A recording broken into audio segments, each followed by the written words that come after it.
यादों को संजो के रखने के लिए वो भी उन्हें ट्रेंड करें।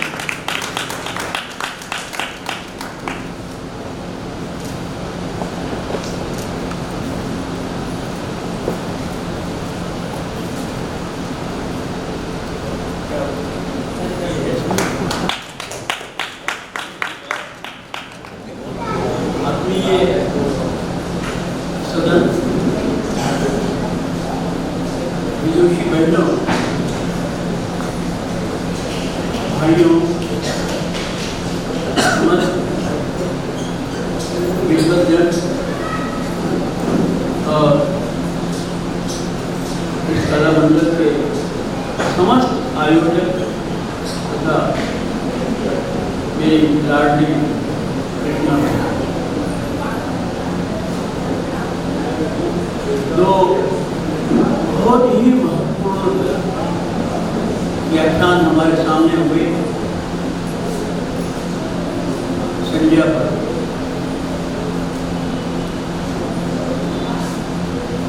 संज्ञा के बारे में अनेक लेखक, अनेक ऐतिहासिक और लोक कथाएं हम पढ़ते हैं, सुनते हैं। उसमें एक कथा बगड़ावतों के इतिहास में बड़ी महत्वपूर्ण है। बगड़ावतों के जो मूल पुरुष थे बाघा, उसकी पृष्ठभूमि में नहीं जाते हुए बताऊं कि बाघा का जो मुखमंडल था वो डरावना था, जैसा कि बाघ का होता है। इसलिए कोई भी युवती उससे विवाह करना नहीं चाहता, ऐसा बगड़ावतों के इतिहास में लिखा है। उस बाघा का एक चाटुकार ब्राह्मण था जिसका नाम था खोड़िया। खोड़िया का अर्थ होता है निकम्मा, बेकार, जिसका कोई उपयोग नहीं, जो व्यर्थ हो गया। जैसे हम नारियल को फोड़ते हैं और वो खराब निकल जाता है तो माली में कहते हैं ये खोड़ियो नारियल। उस खोड़िया ब्राह्मण ने उस बगड़ावत कथा के अनुसार उस साल 13 कन्याओं के लगन नहीं निकाले, तो वो अनब्याही रहने को हो गई। तो छल द्वारा उन 13 कन्याओं को घेर करके बगीचे में लाए और एक एक करके उस बाघा की परिक्रमा करवाती, फेरे कराती है। वैसे बहरा युवतियों ने तो फेरे फिर लिए उसके, लेकिन एक लड़की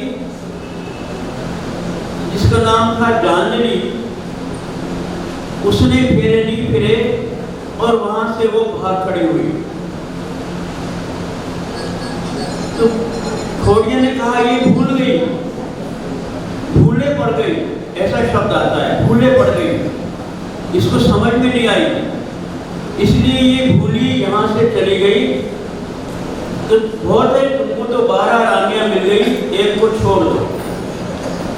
लेकिन जब पता चला उन 12 रानियों को कि हमसे तो वो जानवी अच्छी, जिसने अपना सत्य बचा लिया, वो तो सतवंती हुई और हम लोग जो हैं इस छल में फंस करके इस बाघा से ब्याही गई, इस बाघा की पत्नियां बन गई, रानियां बन गई। तो उन 12 रानियों ने ये सोचा कि सतवंती का हमें आदर करना चाहिए। उन्होंने खोड़िया ब्राह्मण को बुलाया और कहा कि तुमने हमसे जो छल किया है वो तो किया, लेकिन अब तुम ऐसा करो कि इस भूलकी को, इस जानवी को तुम अपने साथ ले जाओ, इससे हम तुम्हारा ब्याह कर देते हैं, शादी कर देते हैं, और इसको ले करके और तुम रातों रात गुजरात चले जाओ, जिससे बाघा तुमको फिर से पकड़ नहीं सके। और उन 12 रानियों ने बैलगाड़ी में गृहस्थी की सारी वस्तुएं और बहुत सारा धन दे करके खोड़िए ब्राह्मण को और जानवी को वहाँ से विदा कर दिया और वो गुजरात में रहने लगे। ये कथा मिलती है, और भी बहुत कथाएं हैं, लेकिन इन कथाओं को हम दरकिनार भी कर दें तो हम देखते हैं कि हमारी सखी संजा साल भर में एक बार हमसे मिलने के लिए आती है, अपने पीहर आती है और भाई उसको लेने जाता है और पति परण्या उसको वापस लेने के लिए विदा करा के ले जाता है। ये छोटी सी कहानी है। इसके बीच में जो कथा है, जो हमारा अनुष्ठान है, हमारा जो पर्व है, वो बहुत उस पर अभी बात हुई। बहुत अच्छा अर्चना जी ने उसका विश्लेषण किया। और मैं कहूँ कि अगर अर्चना जी हम इस अनुष्ठान में से, संध्या के इस पर्व त्योहार में से संध्या के गीतों को निकाल दें, बताइए क्या बचेगा? शायद कुछ नहीं बचेगा। वो गीत ही इस संध्या अनुष्ठान के प्राण हैं। इन गीतों में हमारा कोई भी अनुष्ठान, कोई भी हमारा त्योहार, कोई भी हमारा पर्व, कोई भी हमारी पूजा केवल मनोरंजन के लिए नहीं होती। उसमें प्रदर्शन होता है तो दर्शन भी होता है।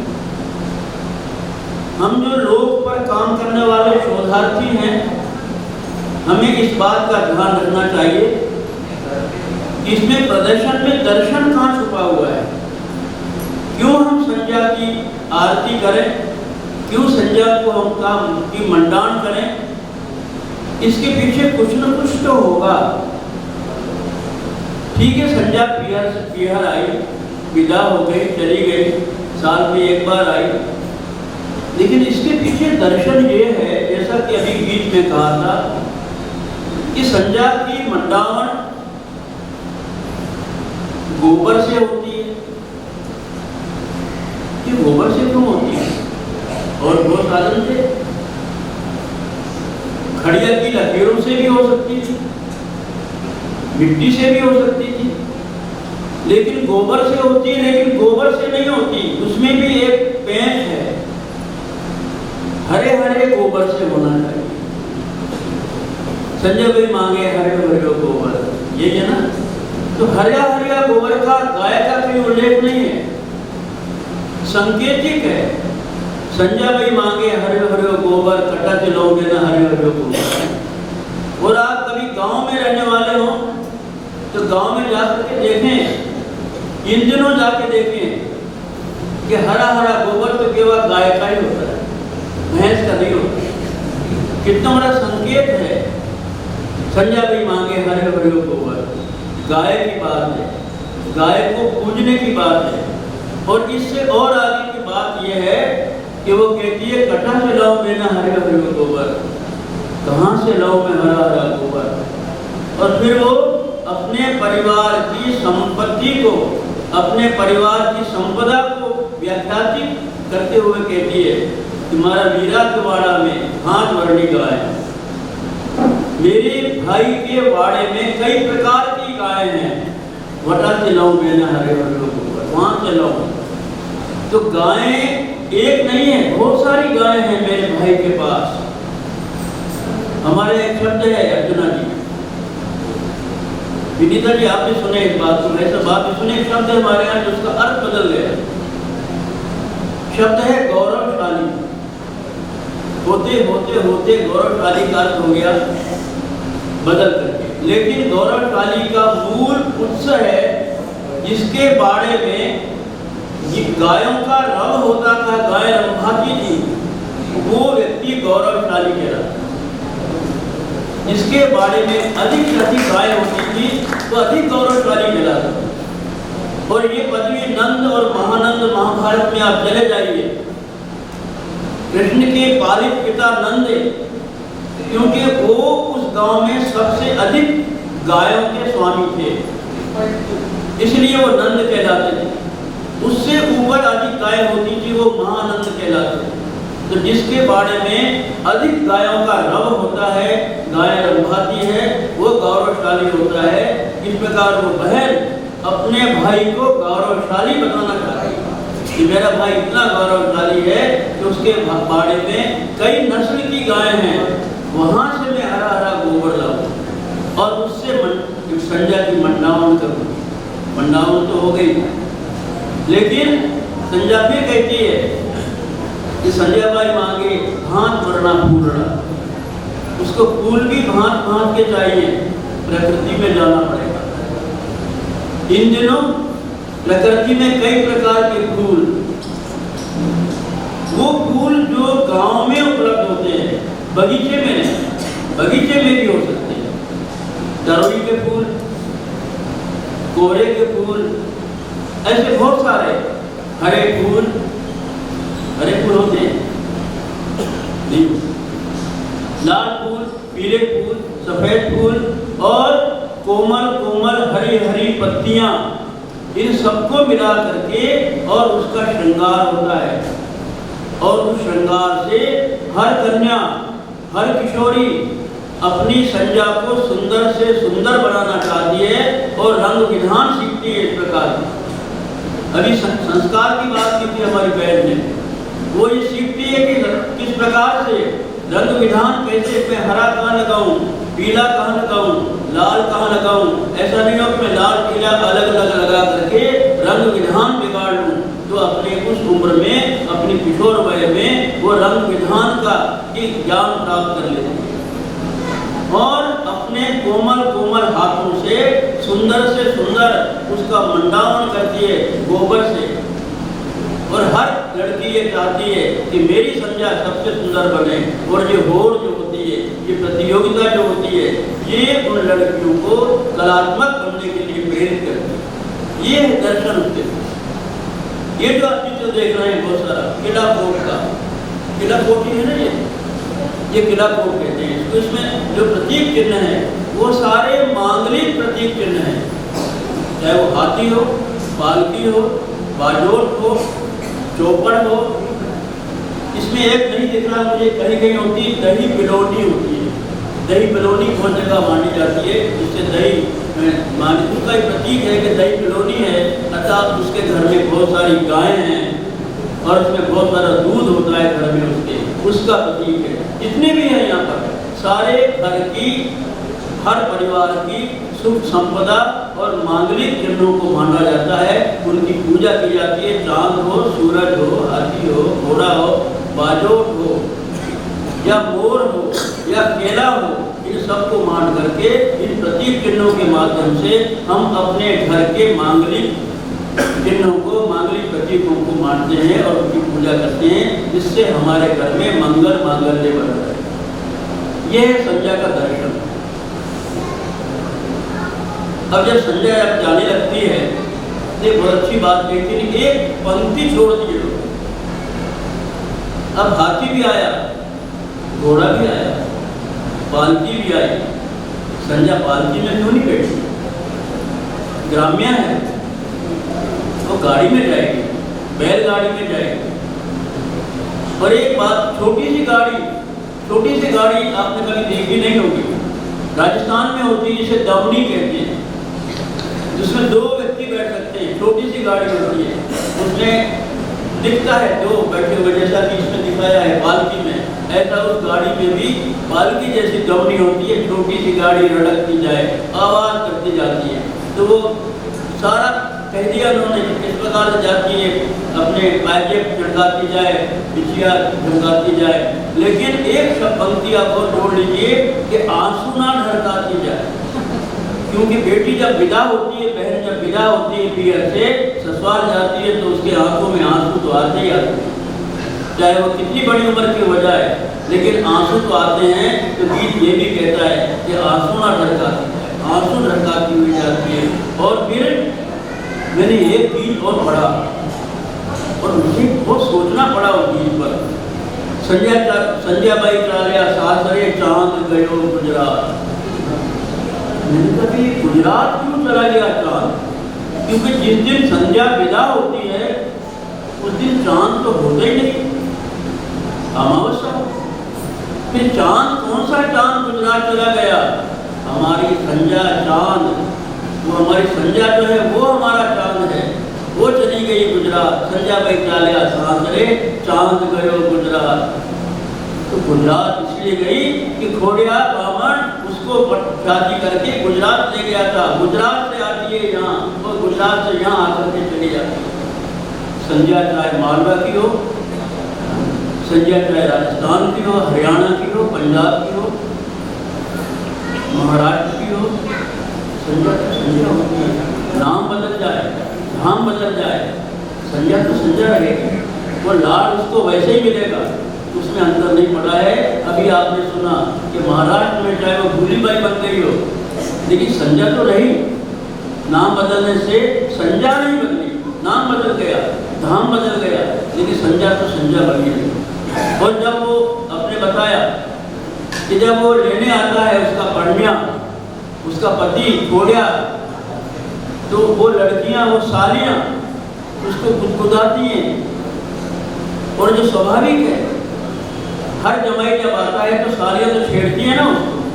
उन्होंने कहा कि तुम हमारी संध्या के लिए कई लायो, उसके पायजेब लायो, तंदूरों लायो, उसकी बिंदियाँ लायो। तो कहते लाया तो भाई लाया तो आटे वाटे भूल आए, लाया तो था लेकिन रस्ते में भूल आया, क्यों छोड़े आए ना वो तो। उसके बाद तो कुछ नहीं, निकम्मा है। लेकिन इसके पीछे एक और दर्शन है। वो लड़कियां जिन जिन आभूषणों को गिनाती हैं, उनको पता है कि उनको भी एक दिन ससुराल जाना है। ये आभूषण हमको भी चाहिए।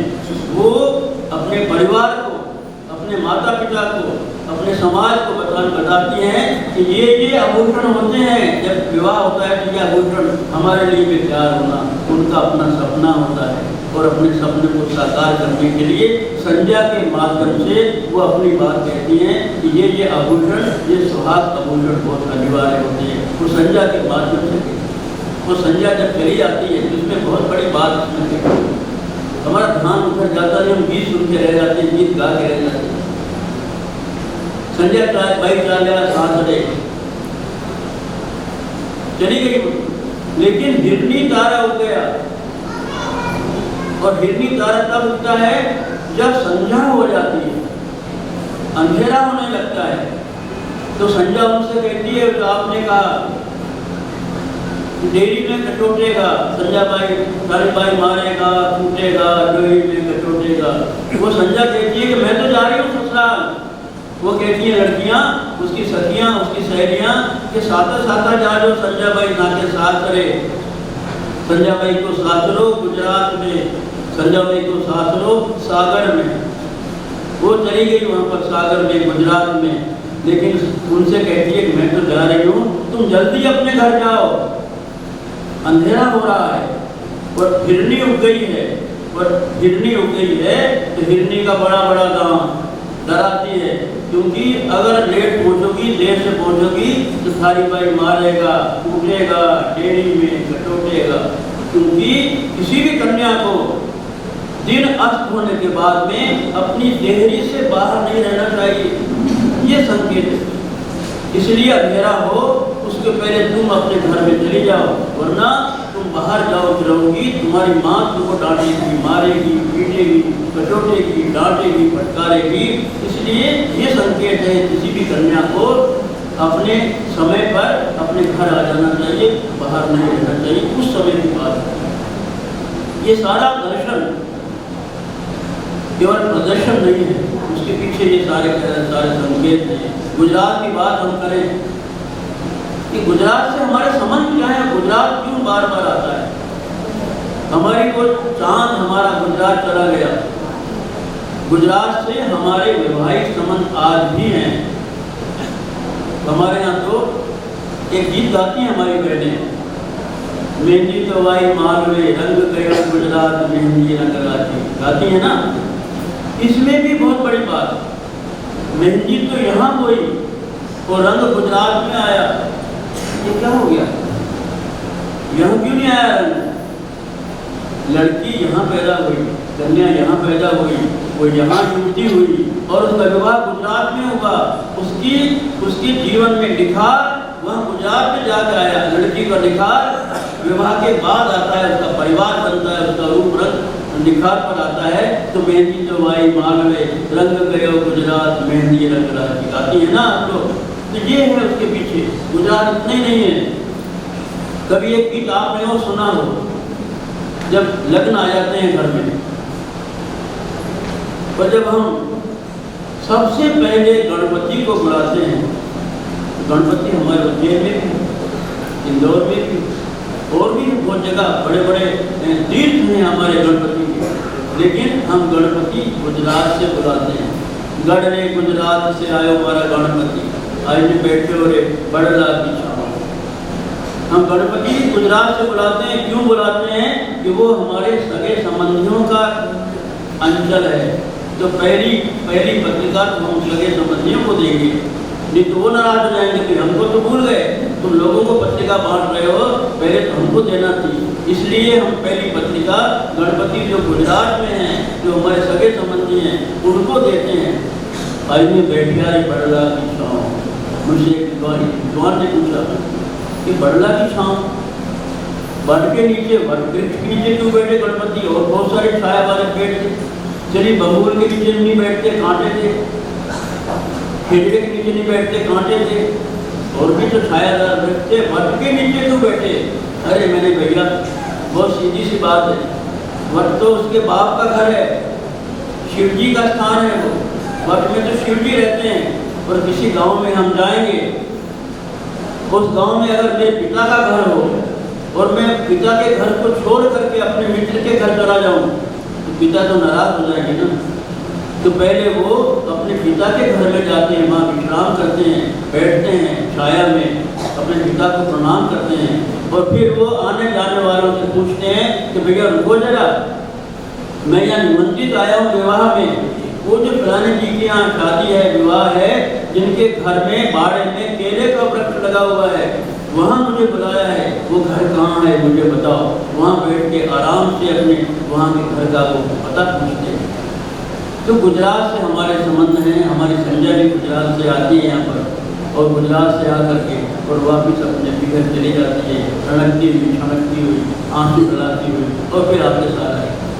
मैं अपनी बताऊँ, मैं भी साल भर के यहाँ आता हूँ संजय के पर, तो मेरा भी तो पीरियड हुआ ना।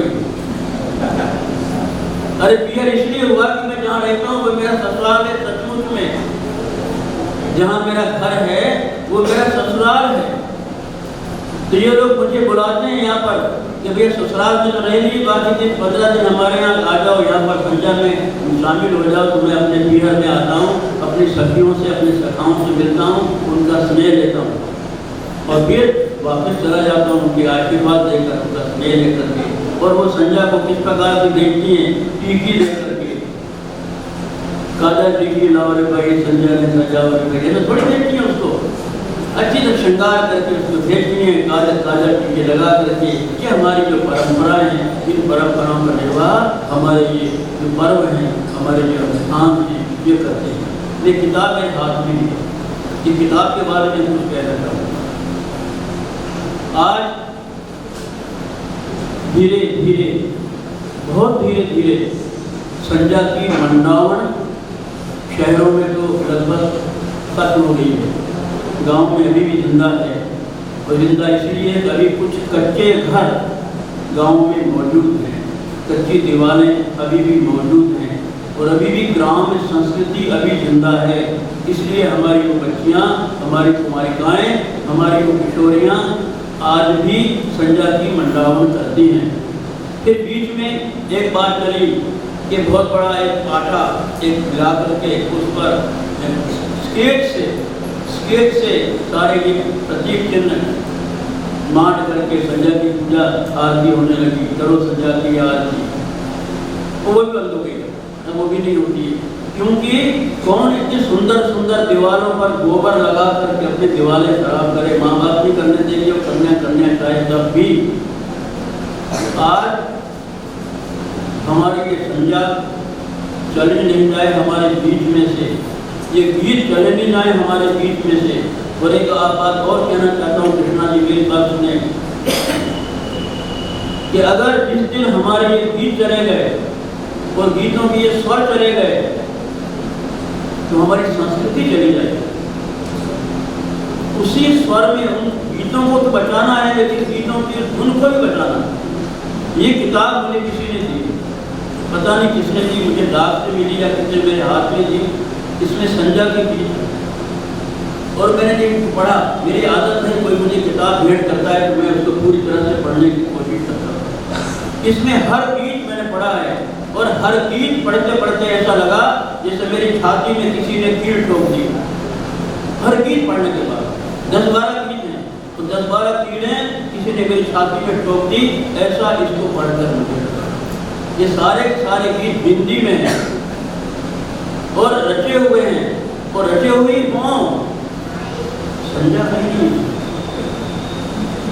रचे हुए हों हिंदी में हों, लेकिन संजा कहाँ है इसमें? प्रतीक चिन्ह छाप दिए उसमें सारे ये सब छपे हुए हैं, लेकिन संजा कहीं नहीं है। गीत तो है, नल भी है, सड़क भी है, लेकिन संजा। तो मैं उनसे हाथ जोड़ के निवेदन करता हूँ जिनने भी ये किताब मुझे भेजी हो, भैया यहाँ हो तो चाहे मुझे गाली दे देना 5-25, मेरी आदत है गाली सुनने की, लेकिन ऐसे हमारी संस्कृति को नष्ट मत करो। अगर लगना है तो एक बार जाओ लोक में और संजय के नए गीत सुन के रहो और फिर किताब छापो, संस्कृति मतलब जिंदा रहेगी। ये बैठी है हमारे सामने बहन, कहाँ से लाई ये गीत? लोक में से लाई। हम लोग 2 काम करते हैं और हमें करते रहेंगे। मधुमक्खी जब जाती है ना, उड़ती है तो फूल से एक जरा सा पराग इकट्ठा करके लाती है और अपने छत्ते में मधु बनाती है और वो खुद नहीं खाती, खुद नहीं पीती है, वापिस लोग को भेज देती है। कोई हमने मीठा मधु बनाया है, तुम खाओ इसको, हम फिर लाएंगे, फिर बनाएंगे हम छत्ता, फिर लाएंगे फूलों का रस, फिर बनाएंगे मधु, फिर शहद बनाएंगे और तुम खाओ।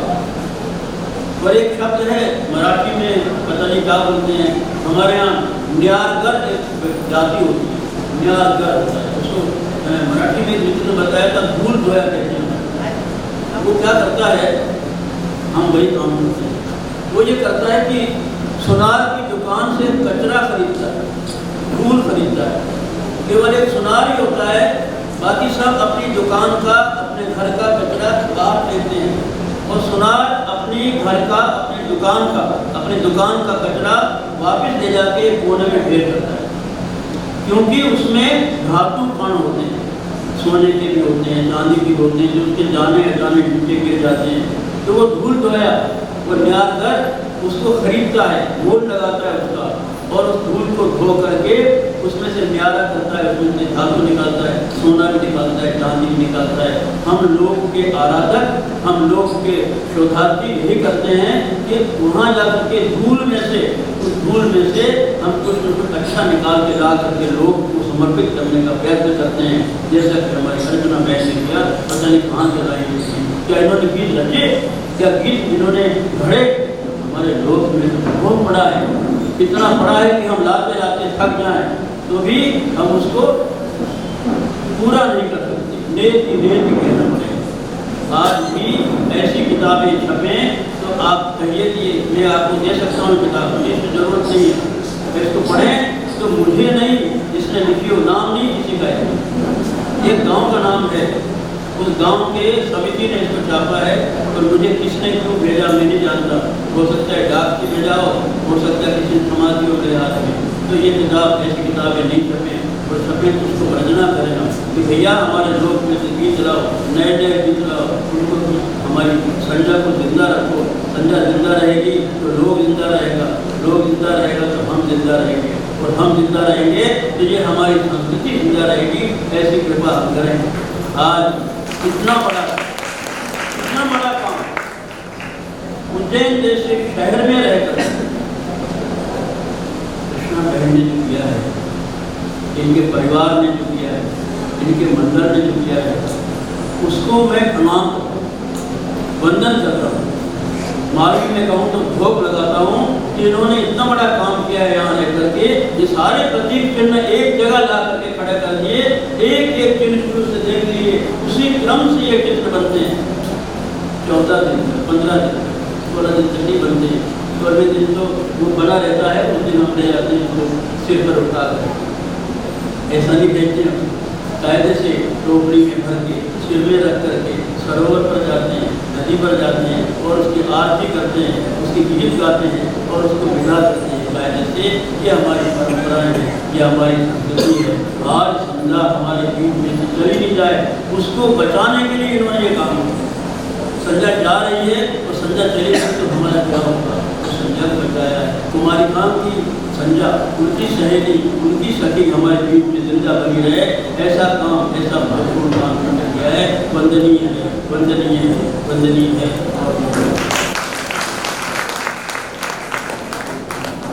बहुत बहुत धन्यवाद आपका।